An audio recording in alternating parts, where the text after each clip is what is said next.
Hi everyone, this is Matt Curfman here with Matt's Minutes for the month of March 2016. Moving away from January was, like I said last month, one of the most volatile and one of the worst starts to the new calendar year on record. So as we now think about March we've actually had initial start better than January and February. We're actually seeing the markets and equities bounce off some of their lows. Now, it doesn't mean that we're in a full recovery mode yet, but we're actually having more good days than bad, and that's typically a good forward momentum sign. It doesn't mean that things are perfect, and it certainly doesn't mean that this could be that we've already turned out of the bottom. But we'd stated a lot of times over the last 2, 3, 4 months that we thought this was not a recessionary period.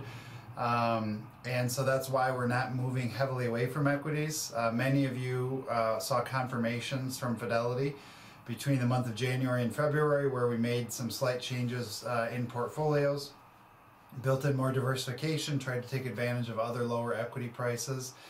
And I think we still need some time to have those play out. You know, so as we look over the next 3 and 6 months, that's something that we're paying attention to on a daily and also weekly basis.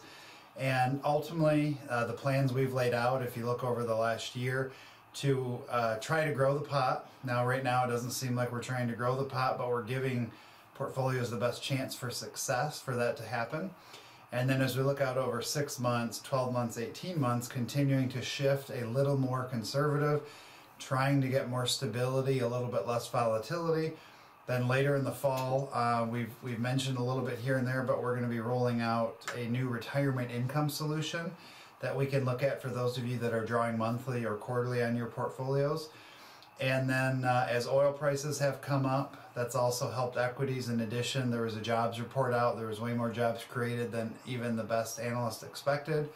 Again, that's a good fundamental sign with the economy, like you've heard us talk about before. So I guess as I think about the market and where we're at right now, I think of Warren Buffett, and he was just quoted last week on CNBC saying that, you know, it would be ahead of us to try to predict what's going to happen in a day, a week, a month, 3 months, even 6 months. But really, if we own really good growing companies, eventually the chaos that is the market kind of falls to the wayside, and we basically own stock of growing companies, and that should benefit our share prices. So I'll leave you with that, and as we kind of get into the month of March and wind down March, we're going to have our halftime report, which is presented by myself and Dave Richmond, usually about every 6 months of the year, and we're going to do that over at Ella Sharp in Jackson at 6:30 p.m. on March 29th. You've already received an invitation.